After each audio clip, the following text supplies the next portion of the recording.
Hello and welcome to Isurus vlog number 8. Today we're going to be talking about streaming music, the future of the music business, and Radiohead's In Rainbows album. So I've been looking forward to this vlog actually for quite some time because it's an interest of mine, this future of the music business and streaming music. I'm quite interested in it, and actually in a way quite passionate about what it means for musicians. Just generally it kind of ties into my interest with it being on the edge of technological development and what's possible, and also involving music. It's also sorry, very. Oh, I was just going to say it's the way the music industry has evolved and changed completely. The whole landscape of it's different, which is exciting and limiting depending on who you are, really. I suppose for the record labels it's a bit of a problem. But for artists like us who are independent and not affiliated with any labels, it's actually quite a good time to be making music, I think, as long as you go around doing it in the right way. Yeah, it's definitely, just to start out with saying, we're going to talk about streaming music and the kind of business model of streaming music and, what that means for musicians and record labels, and compare it to the traditional model of the music business.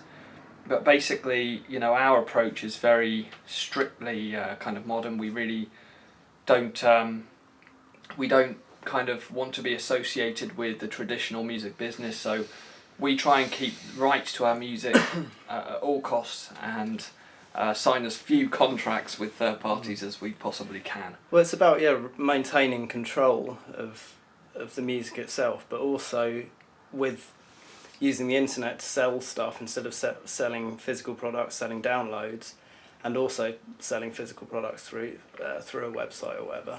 It leaves it all completely under your control. You can, and even an artist can make more money selling things directly, which is completely true about this album, which is why we're going to talk about it. Really simply, you can just see what the internet's done for musicians in terms of the ability for them to contact their fans. It's just opened the whole thing up. Previously, you'd have to go through radio stations and play concerts. And now, a concert that you do, and we have experience of this, it's not even worth the effort. It's not really. For a band, of our size and thousands of other bands out there, it doesn't really make sense until you have an established following. And the real benefit of doing concerts is recording them and putting them live on YouTube, because then people can watch them thousands of times across the world. You're not limited to one little club or whatever it is, wherever you happen to be that night. So really, it's changed the entire frontier, the entire music business, and you can really see record labels kind of feeling it and getting... Well, they're struggling because their entire business model's just thrown out the window. It's their entire thing was selling physical products to people, i.e. CDs, whatever. Now people don't buy CDs as much at all. The percentage of music sold is a fraction of what it was like 10-15 years ago. Let's look at the... Especially because of the presence of piracy that was pretty much absent. Napster. The advent of Napster really started the whole thing, right? Yeah. And that's a whole subject in itself. But when you really look at the traditional music business model, what you've got is basically a loan company. The record label that retains rights to the music, so they own the music. The artists get paid a certain percentage, but still have to cover a lot of the costs. They would have got an advance to record, to pay for the recording, which now is much lower cost because you can do so much more on your own, really, because the price of technology needed is way lower than it used to be. And then they'd be given an advance that they'd then have to pay back before they'd even start making any profit anyway. So it's just a loan, like you said. It's a loan. But you never get the rights back. No. You get royalties, But effectively, it's just... It just doesn't make sense, and the amount that they earn. The thing is, when you really look into it, you see that these record companies, they have they're large corporations, and anyone who has any experience with a large corporation understands that there's quite a lot of costs.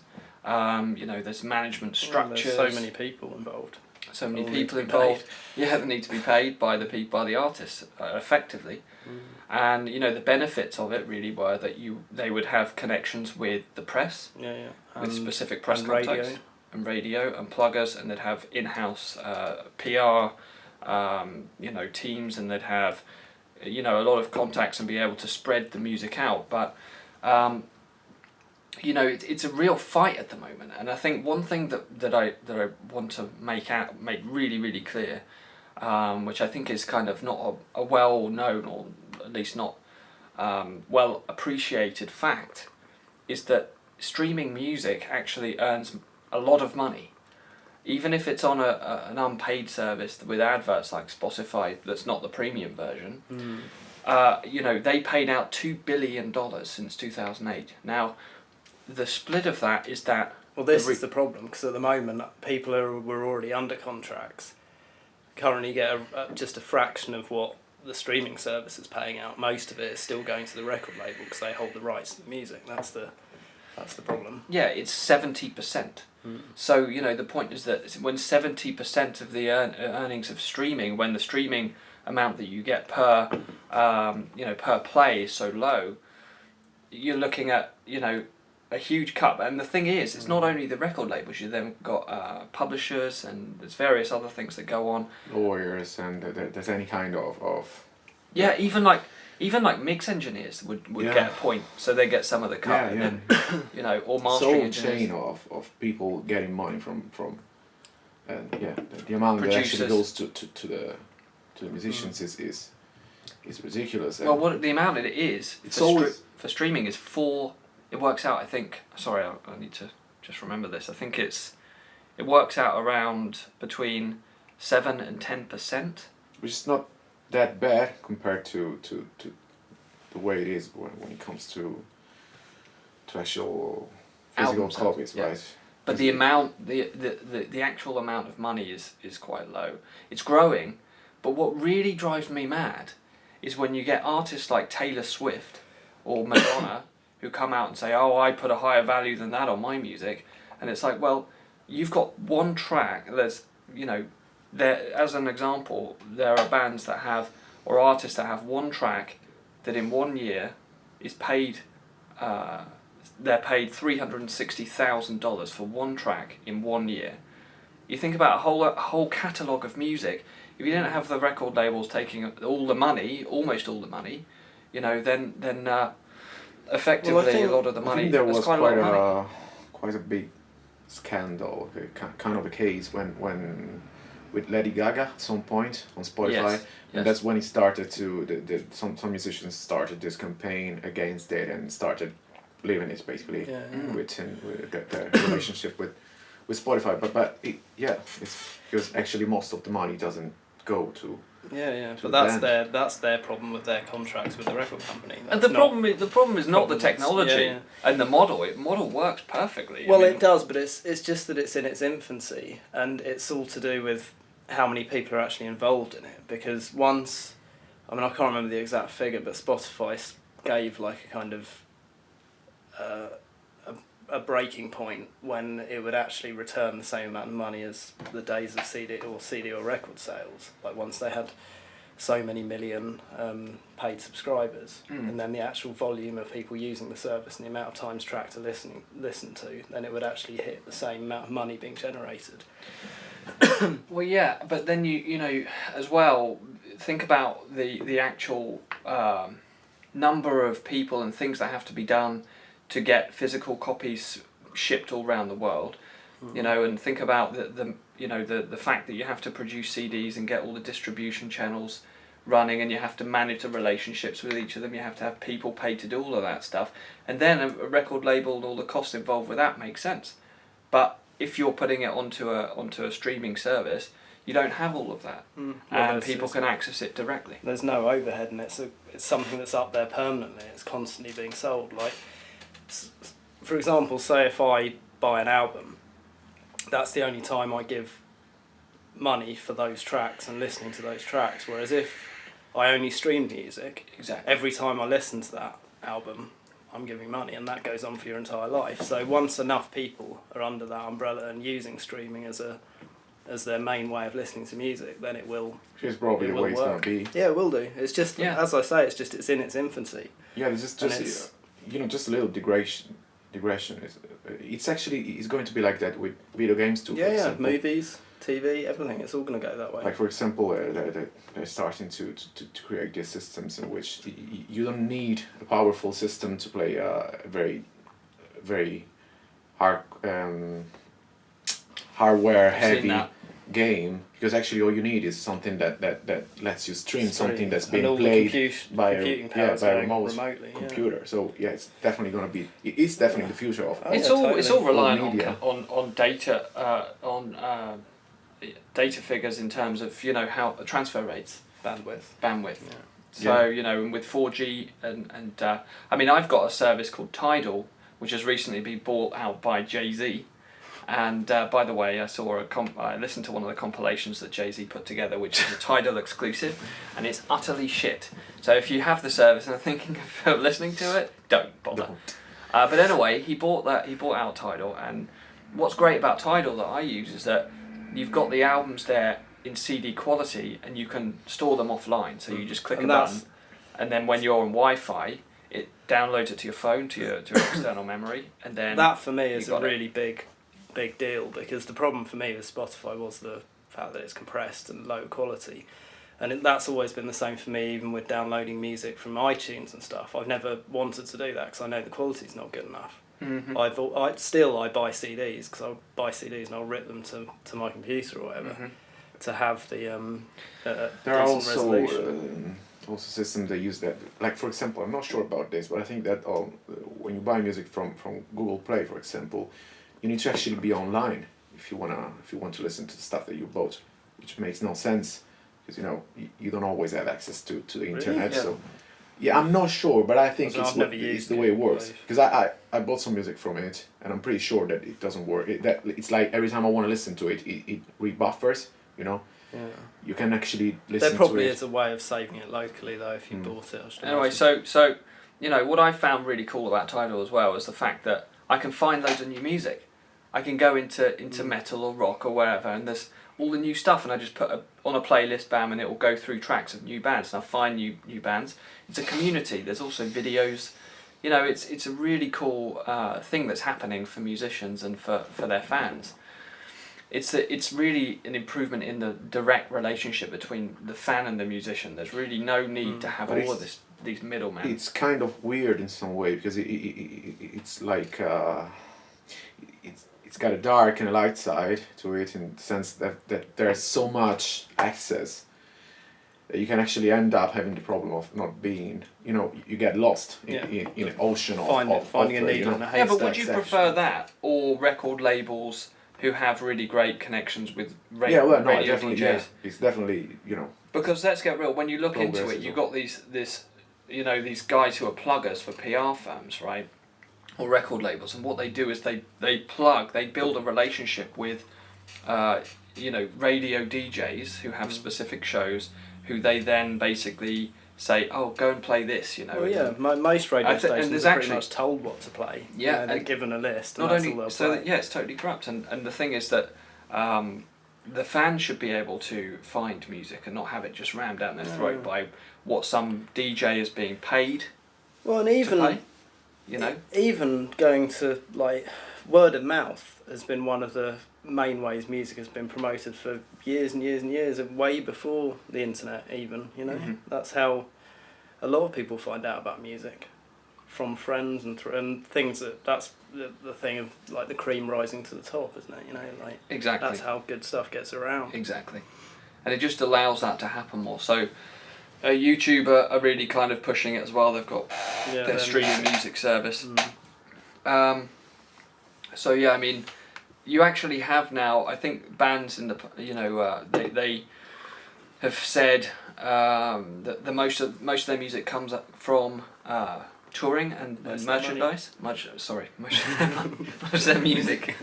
Most of their money comes from touring and merchandise sales. But now record labels are under such pressure because CD sales are down. You know, they're not making the money to support their unnecessary business structure that doesn't actually need to be there at all anymore.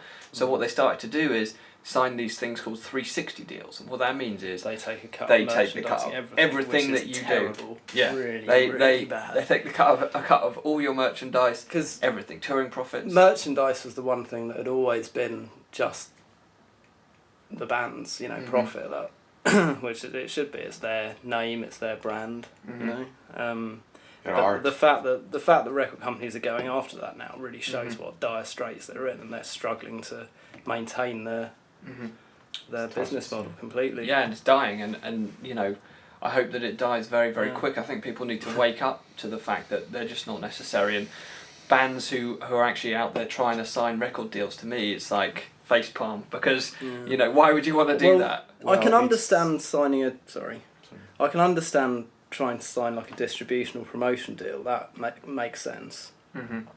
But signing the rights to your music and your band name and everything away just doesn't make any sense anymore. You know, the point is that apart from you sometimes it's very difficult in some way, because there's so many things to take into account and take care of when it comes to touring and producing merchandise and you know, compliance to laws and stuff. It's not easy stuff. You always probably need like a lawyer or someone that takes care of this stuff. You can't. I don't think you can actually really do everything by yourself, because you could, like in our case, for example, Tom takes care of pretty much all this stuff, but it's a burden. You know what I mean? It's quite a burden. I mean, the thing is that with what those record labels do, you have a manager, and the manager liaises with the accountant and the lawyer. And yeah, I mean, a band can hire a lawyer and an accountant and a manager. You can totally do that, but it's you need to build your infrastructure in some way. Yeah, totally. And I wanted to say something else, but I forgot about it. Well, you just have to. I think you know, as long as you kind of. Oh yeah, and sorry. Yeah, it was about signing a contract in order to actually produce an album. The point is that it's pretty expensive, isn't it? I mean, acquiring all the equipment that you need and the space that you need to do it, and but not in the when the record labels were in their heyday, like say from the 50s to like the 90s. The only way you could record an album was by going into a really expensive studio costing like thousands of dollars per day while you're in there, and because you couldn't buy equipment that would give you good enough results, because the equipment is millions.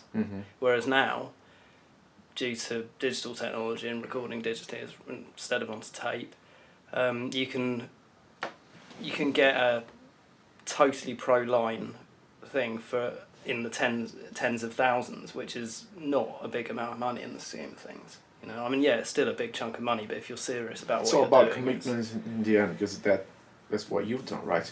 Yeah, I mean, it's like the equivalent of... You just committed to spending all the money that you could on music, exactly. pretty much. Yeah, totally. But that the upside of it is that everything we do and make belongs to us. Yeah, 100%. So it took years of sacrifices, but it's supposed it's still to pay not... off. It's a slow build though this way, And because the thing is, it's still not that huge amount of money though. I mean, it's like for me and Tom, probably instead of all the money we'd put into our equipment, we probably could have both bought like a pretty high-end car, like a top-of-the-range Merc or something, probably. What? Ferrari. No, not quite that much. I don't know. It's not in that amount of money. It's like probably like we could probably each have like a 50 grand car or something, maybe. I think maybe slightly more than that. But anyway, it's not a. That's not a really unrealistic, insane amount of money. It's a matter as of opposed to what it used to be. It's a matter of how. If you were to buy an SSL desk and a huge studio, you're talking millions of that. Yeah, actually having an album produced by a professional nowadays is just, I mean, you can have it with £5,000, having it produced pretty well. Well, this is another thing, because they're also struggling because the studios aren't in as much demand. So. Yeah, but I mean, I think that the thing is, look at the way that we did it, right? I think that we really nailed it with Lokachari, because where we needed to and where it made sense, we got someone who did happen to have a $300,000 desk or whatever it happened to be, and all of the equipment that you know that was required. You know, without us having to buy that, but we paid for the time and the use of that, and also his skills, which shows that there is still a place for people like that, because they actually contribute something. They don't just, I'm sorry to say it, but they don't just take. And I'm not saying that the record labels and those guys just took all the time. I'm just saying that right now the model is such that, and the reality of the industry is such that it doesn't really make sense to have that infrastructure of people involved anymore. Totally. It doesn't really, you don't really need it. I mean, touring is another thing, you know, tour managers and all that. It's another thing entirely. But I just think that entire model is kind of redundant.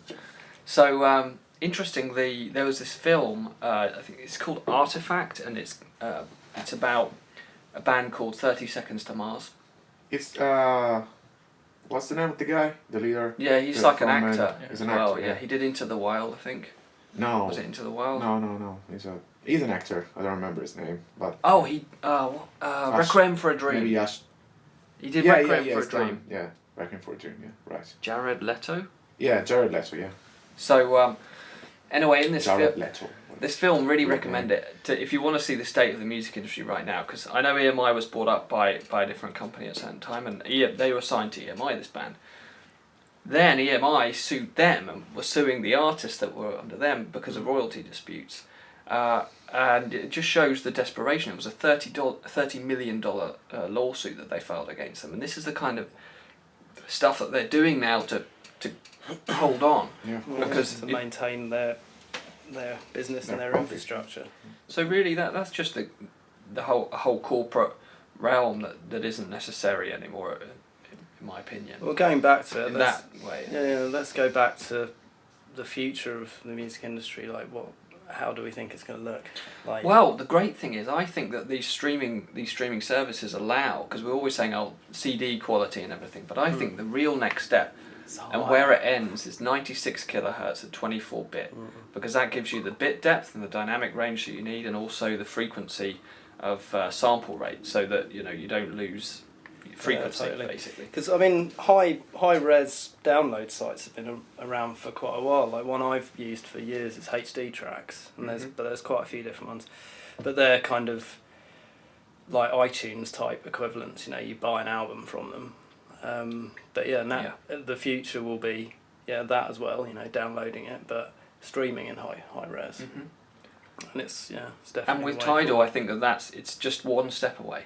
Yeah. And this phone has 96 by 24-bit capabilities within this phone to actually play that kind of track. So we're beyond that realm of that analog to digital conversion. Well, this is the way with any technology.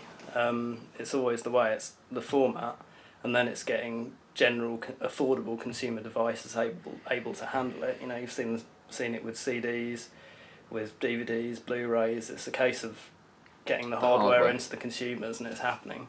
Like most modern PCs you buy now will have a sound card capable of playing fully high res files. And that's what we record in. Professional musicians. For years. Yeah. And we'd be dithering and getting everything down and compressing it to CD. But and really it doesn't make sense, because when you listen to the master, it's 96K 24-bit. 192. Or 192, but really 96 is where it's at, because I think that with Nyquist law, you don't need to go above 98 kilohertz in frequency of sound. Won't go into that too much now, but the important thing is the bit depth. That's more important in a way, because that gives you dynamic range. Yeah. And still, like, most people have been recording in 24-bit for years, well over a decade, but CD's only 16-bit, so even that was getting reduced in quality for the final output stage. It's compressed. And then you take that and you go down to MP3. And you're fucked. I meet so many people that only listen to MP3s, and there's especially young people now. Most people don't even notice the difference. That's the point. Yeah, but that's because they don't. You do subtly though. They don't have the kind of thing to reference against. If you directly A/B, And a lot of people say this is bullshit as well, but I guarantee I can pick an MP3 from a CD file every time. You know, to go back to Definitely. go back to video again, it's like with, you know, most people say, you know, they say that the human eye cannot notice the difference, can't actually notice the difference from 30 FPS up. Okay, but it's bullshit. Yeah, Because I show to you that I can see right away if something is being played. 60. Yeah.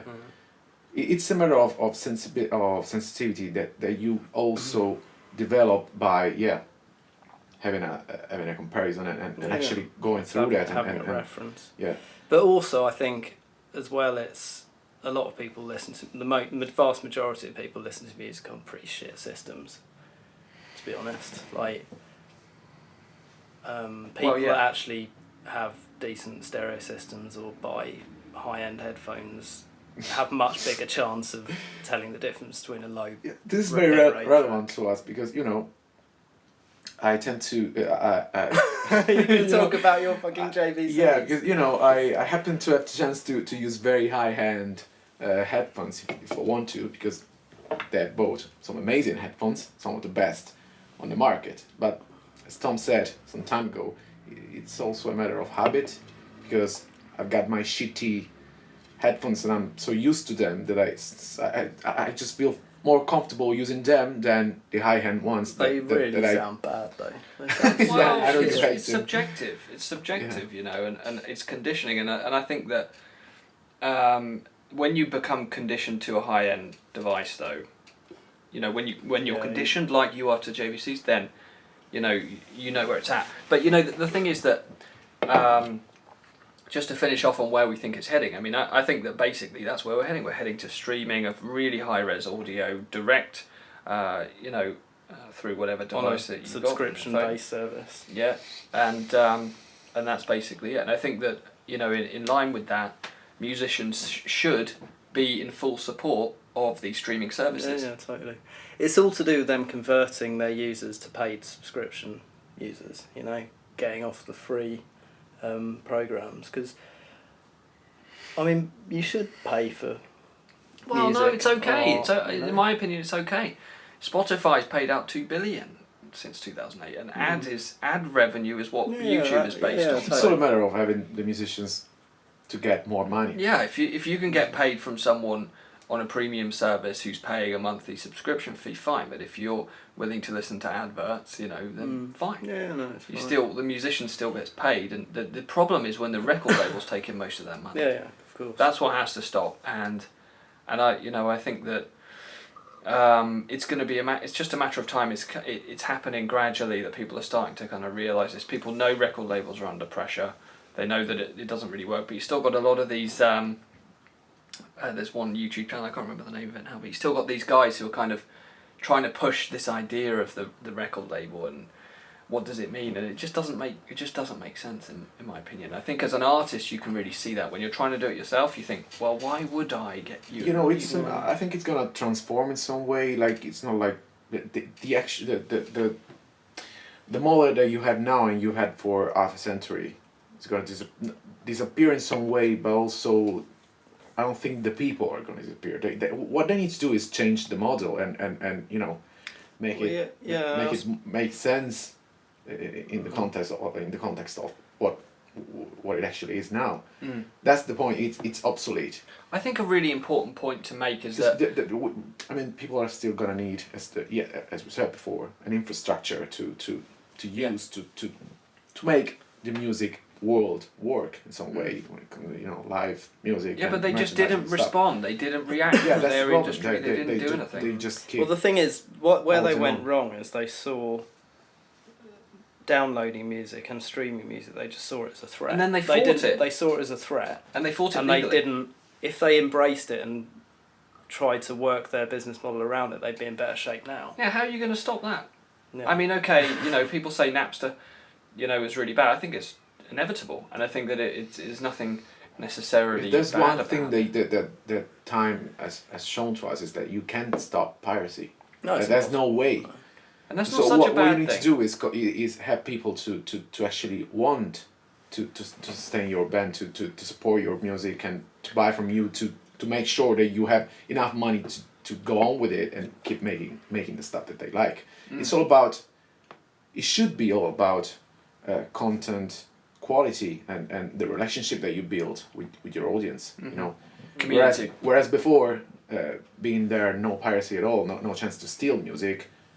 People just, if they wanted to listen to music, they had to buy it. Yeah, you had no choice. Now, you know, it's not the case anymore.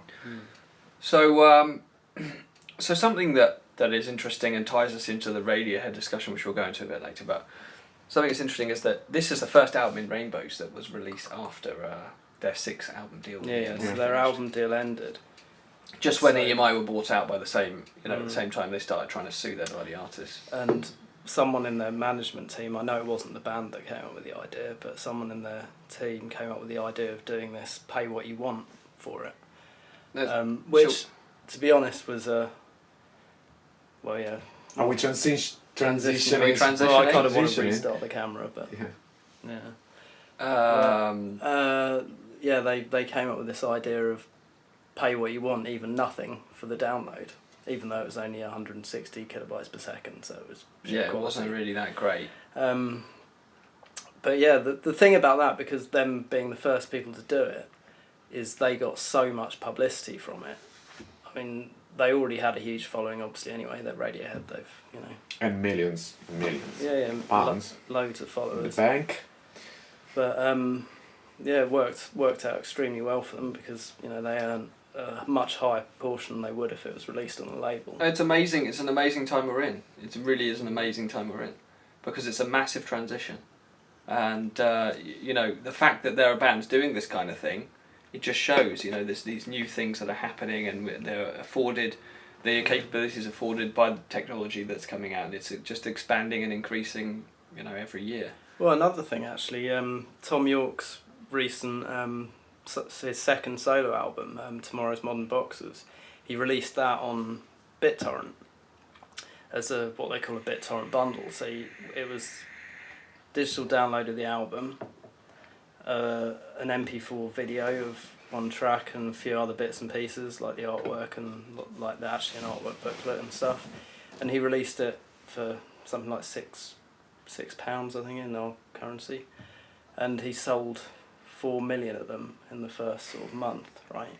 And do the maths on that. Yeah, I know. Right. And it's not. and in Rainbows, they sold more digitally. They made more money digitally from their release with Pay Anything You Want than they made with all of the digital releases of their material prior to that. And this is a slightly different issue, but even though most people didn't pay for it, is it still going on? Yeah.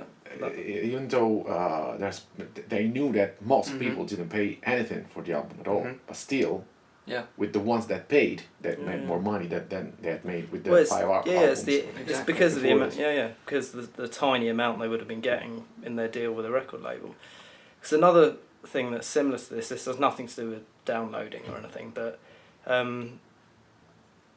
Take That, right? Pop band. I've heard of them,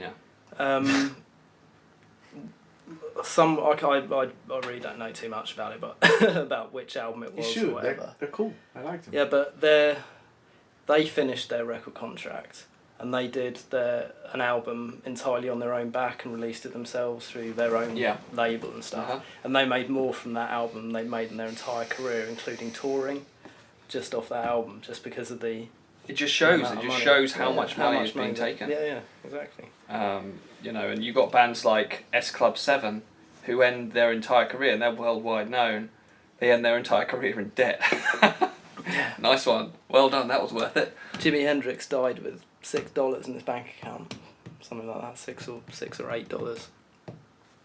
$8. Okay, let's cut here, and we'll come back and talk about Radiohead in Rainbows. Welcome back.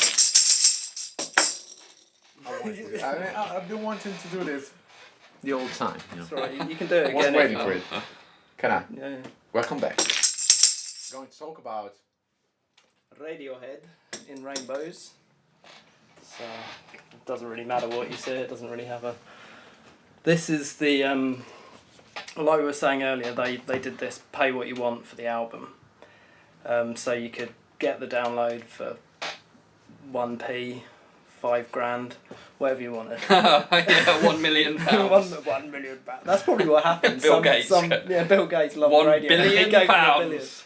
Yeah, but you could also pre-order a limited edition package, which is what this is. I'm a massive Radiohead fan and a bit of a record collector, so I like getting limited edition releases and stuff.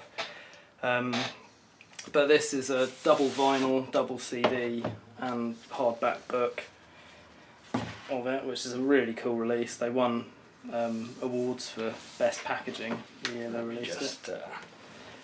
Show this a bit more properly. Yeah. How's that looking? A bit glary. This one might be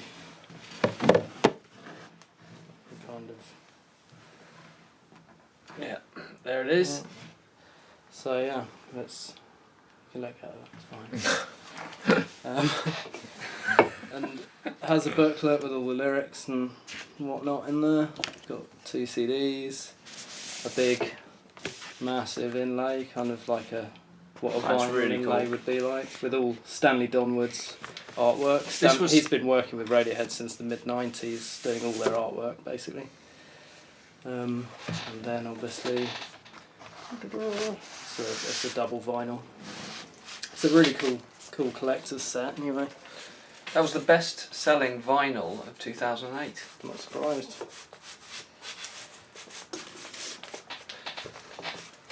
Any problems there? Yes, but this is a truly awesome album. Yes. I'd say it's one of my favourite Radiohead albums. I would say actually. it is my favourite Radiohead Really? album. Mm-hmm. Don't know about that.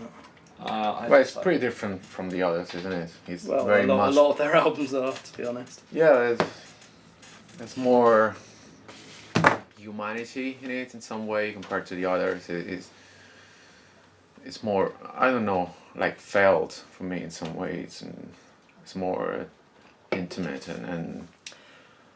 Well, I suppose it was a bit more of a Hail to the Thief before this, and this were more of a return to more of a live band than Kid A and Amnesiac, which were much more experimental and electronica. It's a bit more live acoustic. What I really feel with In Rainbows and Hail to the Thief, but I think In Rainbows is just a great example of it, is that it's almost like they've taken the Ben's OK Computer and then they had that shift where they went to Kid A and Amnesiac, and it's like they've taken all of that and just stuck it all together, and they've kind of the outcome of it is this new it's like they were a kind of band, and then they got completely experimental, and then they taken that experiment and brought it back into what they used to be at the beginning, and exactly that's what they give birth to. One thing I'll say about this album, the bass on it is kick-ass. Yeah, there's some I love it. bass playing. Me too. Yes, it's probably the best part of it. Vocals as well, and I mean, the drumming he's just kind of doing what he usually does, but it's just great. It's kind of really subtle but genius, and so right for the music. I actually went little fact here. I went to the same drum school as Phil Selway, the drummer. I'm completely and utterly different to him, about as different as you can possibly get. But I appreciate what he does. I mean, Pyramid Song is a perfect example of his drumming. It's just so subtle and. Have you heard any of his? I think he's done 2 solo albums now. I've only heard a couple of tracks. I'm not going to listen to them, I don't think. No, I think that he works in Radiohead because he provides the backdrop for him. He's really understated, but nevertheless, his drum beats they have just enough kind of interest within them, to provide something extra for the music and the songs. But I mean, for me, you're totally right. I think intimate is a really good way of putting it. Mm-hmm. The album, it's just brilliant. I mean, I love this album. They did another thing about the release of this. They did something called Scotch Mist, which was on New Year's Eve, 2007, and they released. It's about an hour long, I think. I don't know if they streamed it initially or it was just just there to watch. I can't really remember, but I think they'd done it with in association with a cartoon and an animation. yeah, there was TV animations, channel. poetry, and all sorts. It's brilliant. But a lot of it's them playing in Rainbows live in their studio, in their their rehearsal space, and it's really In cool. Oxfordshire. It's good. Yeah, they're all. They go up into some field in the hills somewhere at one point, and just Johnny Greenwood and Tom York. Yeah. Do a kind of like little acoustic thing. But It's really awesome. Yeah, It's cool. weird because this one, I've read that this one was a very suffered one for them, because this came out, they made this one after the contract had expired, so they found themselves in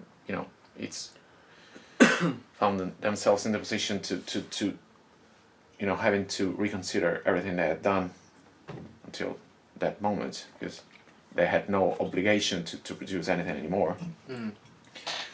And they kind of found themselves in a block, in a writing Limbo. block. Yeah, you're right, and that's what happened, wasn't it? Mm. Yeah, and 2 years I think they spent in quite a kind long of time, writing Limbo in their studio in Oxford. Yeah, they've tried with they had chosen to not use their usual producer. Who was a guy called Nigel Godrich. Yeah, which they made the previous 5 albums with, and they tried to do it all by themselves, but they found that after months in the studio they were not going anywhere basically.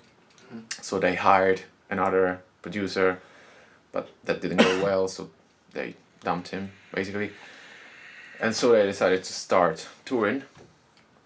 Yeah. And they said No, I got carry on. that they had found some kind of new energy doing that. It was like going back to being kids and stuff. Mm-hmm. And when they got back to England, they called their, what's that guy name? It's That called was- Nigel yeah. Godrich. Yeah, Some people they call him the involved sixth. him. They call him the sixth member. Yeah, of the because band. he's quite closely associated. This is very interesting, because you tend to think that these guys are genius and stuff, but actually this producer has probably been Really. the root and source Yeah. of much of what they've done, because Tom York said that when he got involved, he gave them a major kick up kick the in arse. the ass, yeah.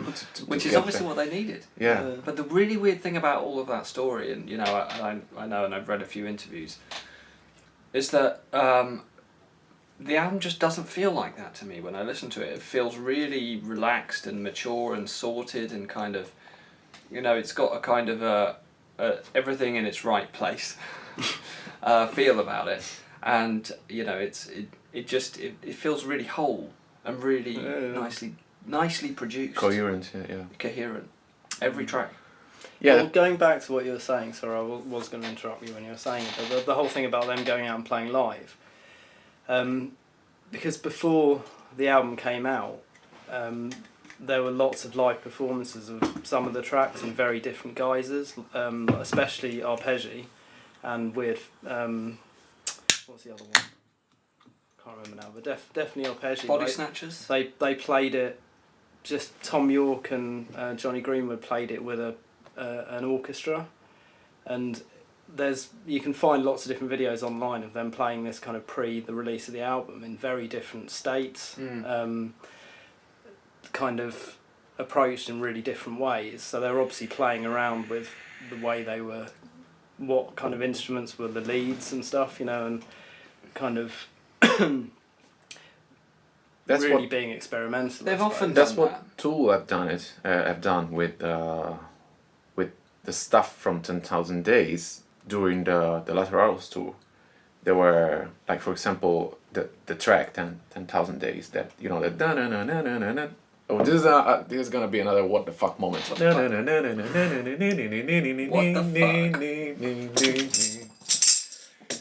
That stuff they played it before, way before the actual album came out. They were like, it's like they were jamming on stage basically, see how it felt. Yeah, well, But you can see it again in I Might Be Wrong, which is the live recording of the gig that they did with Spinning Plates, which is totally different Yeah, to the album track. Yeah. And I think it's better. Yeah, I love There's it. one track in the album, I don't remember the name of it. It's the one that's just a piano ballad basically. Videotape. on Yeah, this. probably. Yeah, And then they said that they'd been struggling with it for ages, and Tom York said that one's been played in every possible structure and every possible way, until one day he just came back to the studio and found out that the guitarist is the other guy that Johnny Greenwood.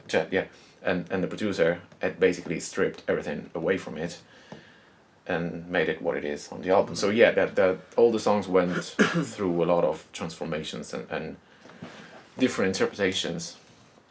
Which is definitely healthy. I just want to read you a quote from Tom York quick. He said, "I like the people at our record company," he's talking about EMI, "but the time is at hand when you have to ask why anyone needs one. And yes, it probably would give us some perverse pleasure to say, fuck you, to this decaying business model." Yeah, but this is, I agree. I think it's worth, sorry for the noise, well, you know the chair by now. I think it's worth talking about this because it's quite a difficult side of it, in the sense that it has moved a lot, it has stirred a lot of different kind of critiques, and there have been mostly, I'm talking about the way that they released it. They've been mostly applauded for it. But like, for example, Trent Reznor, he said that from Nine Inch Nails. He said that it was just a bait and click thing, basically, because actually what they've done is releasing something that was quite low it's really low quality. Yeah. And after 2 months, you couldn't download it anymore, and you couldn't do the pay what you want thing anymore, and they just released it in a very classic way. Good. And that didn't happen. Huh? I don't see No, it's just it stirred a lot of discussion about the fact that is it right? I mean, what they've done, is it right for audience and people to actually choose how much they have to pay something? Because what you produce as a musician, it's got a value, it's got a lot of costs, and as Lily Allen said, you don't choose how much you pay for eggs. Okay. Yeah. I think that's why they you need to find a balance. She also because at the time they produced this. Yeah. I think that's why this was kind of their safety blanket, right? Because this wasn't cheap. It was about 40 quid, I think. Yeah, exactly. I think is that my view on it is that you need to find a balance where you take off all the unnecessary expenses so that you don't need to sell an album for 15, 20 fucking pounds, which is fucking ridiculous. But there's an amount of money that you actually need to make out of it if you want to go on doing your thing. And that's the point in doing it by yourself. You can, once you do it by yourself, you retain all the rights on your music and all the, you take all the money basically, and then you decide how to spend it and who would pay to help you in your project. Yeah. But you can sell it for a way more accessible price. Exactly. Which is basically what we're trying to do, right? Yeah. So it's a matter of balance to find somewhere in between. Well, where I think a lot of the point in them doing it was for the promotion. It was a kind of press stunt in a way, because they knew they didn't have a record label. They probably didn't have enough money to do the same kind of promotional campaign that would have preceded a Radiohead album before. So it was a way of getting into the public consciousness, I think. They've done they set up a contest in which you could have designed a video for one of the songs. I think it was Body Snatchers. I'm not sure about it. Yeah. And they offered £10,000 to the guy that won. But actually, they were so impressed with all the stuff that they were sent by people that they'd given £10,000 to 4 different people, plus £1,000 to produce a 1-minute video to 10 more people. I mean, I think the thing is that Well, I just want to quickly. There's something else they did that actually on the album before this, on House of the Thief, they released the stems of, I can't remember what track it was now. Can't remember. Doesn't matter. But they released stems, like 5 or 6 stems, I think, for people to do remixes, and did like a remix competition, which is another cool idea, So I think going back to their release and their approach, the important point, and their manager put it perfectly, he said that, you know, they weren't trying to define a model for what was right for the industry, and they just were, for themselves. Yeah, they were trying to do what was right for them, and obviously it was exactly right for them. Oh yeah. I mean, and whether, you know, They questions made a as lot to- of money out of it, so it was definitely right. But you know, the point is that basically that makes sense for them, and people got the album for not very much money. You know, who otherwise would definitely not have bought this, and probably wouldn't have bought the CD, would have ended up going and pirating it from, you know, some sites. So they paid maybe $1. You know, whatever. yeah, that's the whole point. When you talk about piracy, the point is, well, this is a point of view. There are several, but you can see it as, you know, people that don't have the money don't have the will to spend the money to buy your product are not going to do it anyway. So that's the pirates, you know. The ones that are stealing your stuff are the ones that wouldn't pay for it anyway. So what you need to do is focus on the people that actually want to support your project, and just don't care about the ones that are going to steal it, basically. So fighting piracy is not actually probably the right way. Well, the piracy, guys, I mean, because there's no way you can exactly. you can stop it. So like well, they can prohibitionism. listen to it on Yeah, YouTube. They can fucking- stream it on YouTube, or they can stream it on Spotify. And if they want to have a physical copy of it, they can pay for it. Or, you know, they can download a digital copy and then they can have it on their phone externally. Or they can pay for a premium service and do that. But there's nothing limiting people from listening to things, and I think that's the way that it should be. People shouldn't have to go onto, you know, sites to find torrents.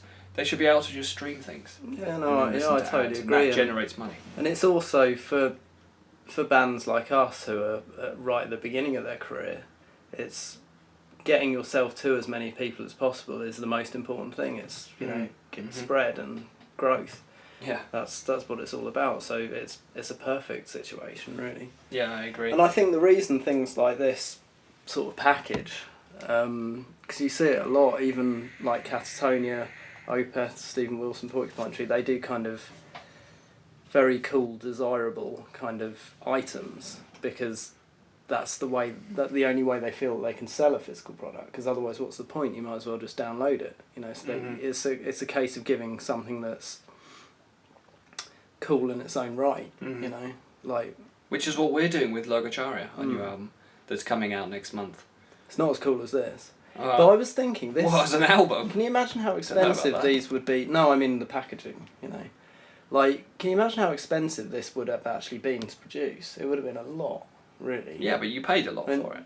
Yeah, I know, but still it would be an Double expensive vinyl, unit. double CD. Double CD, double vinyl, all this hardback book, hardback box. It would be Yeah, but the point bloody is that you expensive. can afford to try something like this once you have, you know, a solid base of audience and followers. Yeah, so of course. But it wasn't a they weren't actually betting on anything, you know what I mean? Because they knew pretty much Yeah, they knew they. that a lot of people were gonna buy it. Yeah. So yeah, it's a system that's yeah, it But worked like I for said, them. I think but this particular thing was kind of an insurance policy to back up the Yeah. pay Well, nothing in for our terms of album let's just thing. be clear. In terms of physical sales, this went to #1 in the US and the UK.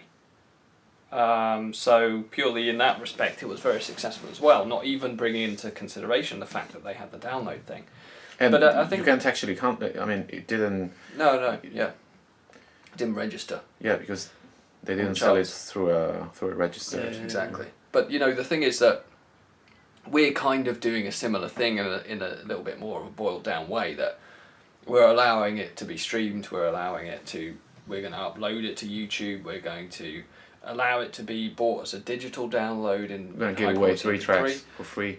And we're also producing digibooks that are a very high quality and at a low price, you know, much lower than you'd usually expect them to be, because we don't have to pay Yeah. whoever else to produce them. So in a way it's a similar thing, only they're doing it on a much bigger scale, because they've been doing it longer and have a much bigger fan base. They are bigger.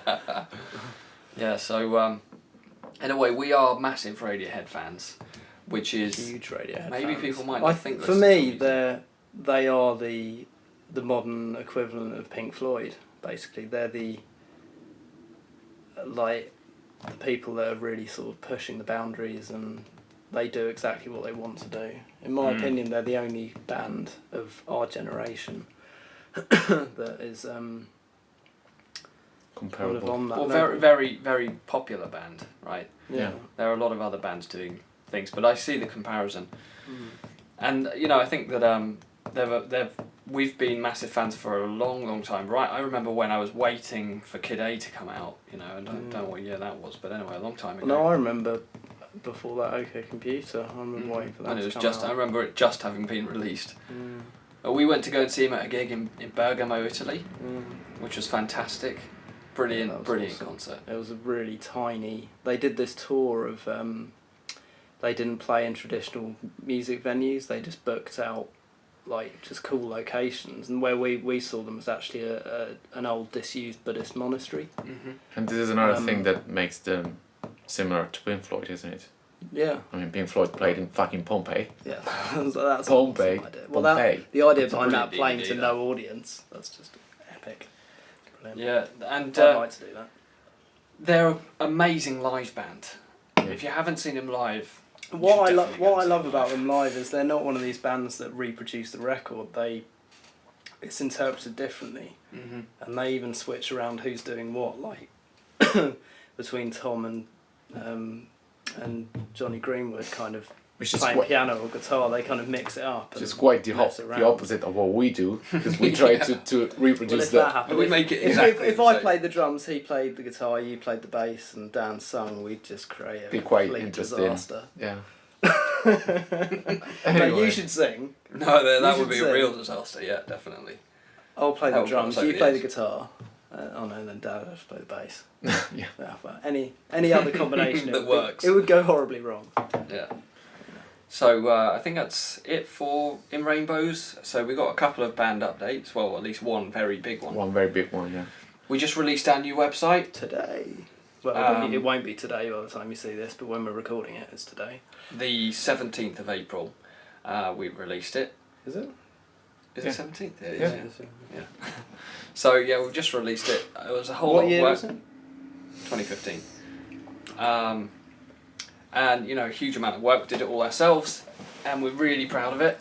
And we're going to be uploading a new video for one of our album tracks on the 24th of April. It's going to be the first thing that you will be able to hear from the album will be this video. So we're really excited about that. Can't wait to do it. Yep. And a preliminary date for the actual album release. Well, no, before that, on the 1st of May, we're going to put on our website a 3-track MP3 download of the first 3 tracks from the album in order.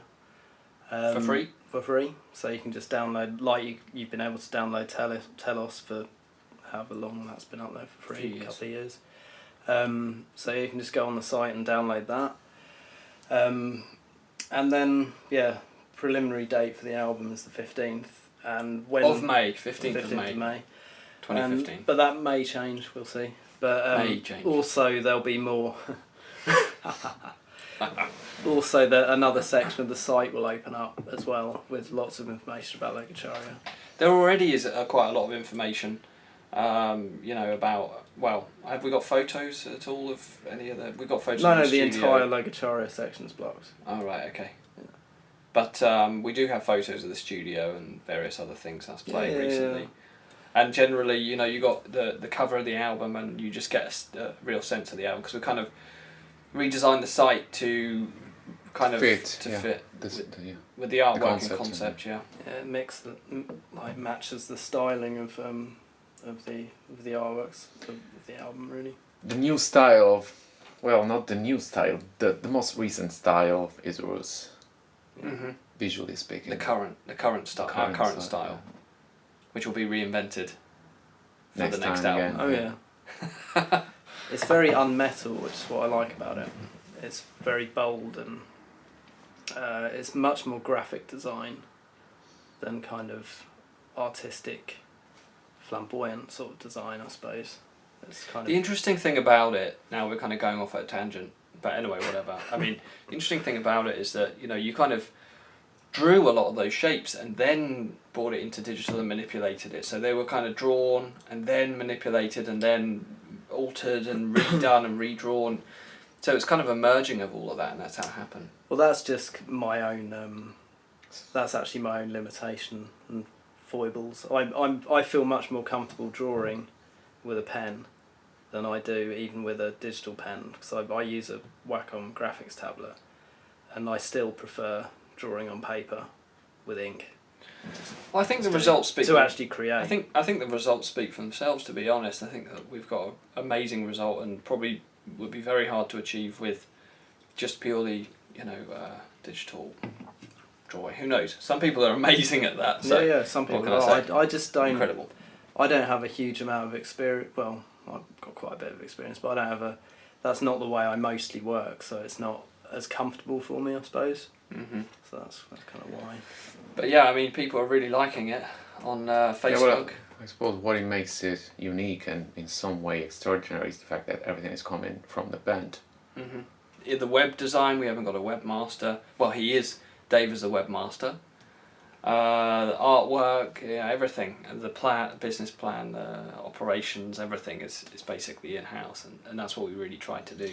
Yeah, the only external contribution was Bergstrand's. Daniel Bergstrand, who mixed and mastered the album at Dugout Studios, and that was of course entirely worthwhile. So and it made sense at that time. We're planning to do our next album ourselves, but you never know. And we were kind of planning to do this one ourselves as well. Needs a lot more investment and equipment before we do that. Potentially. It will be. Maybe not to the degree that Daniel Bergstrand has done it. But, definitely not. but depends on how successful the album is. Oh yeah, I if we generate enough money to buy an if we do as well as Radiohead did. If we do as well as Radiohead did with this album, then yeah, I think they'll probably buy. Clearly not going to happen. Never say never. Yeah. Never say never. Well, we need to get you a Ferrari, don't we? That's first. Well, that's so basically if we've got any money left over from getting you a Ferrari, then. Well, that's the goal of the entire band, is me to walk into a Ferrari showroom and buy a brand new Ferrari. We're doing all this just for that. I mean, that is the point. Yeah. That's the you guys can go point in of this endeavour. One at a time. Yes. Anyway, I think that's it for today. So, goodbye from Isurus. Goodbye. Visit the website isurusband.com. Bye-bye.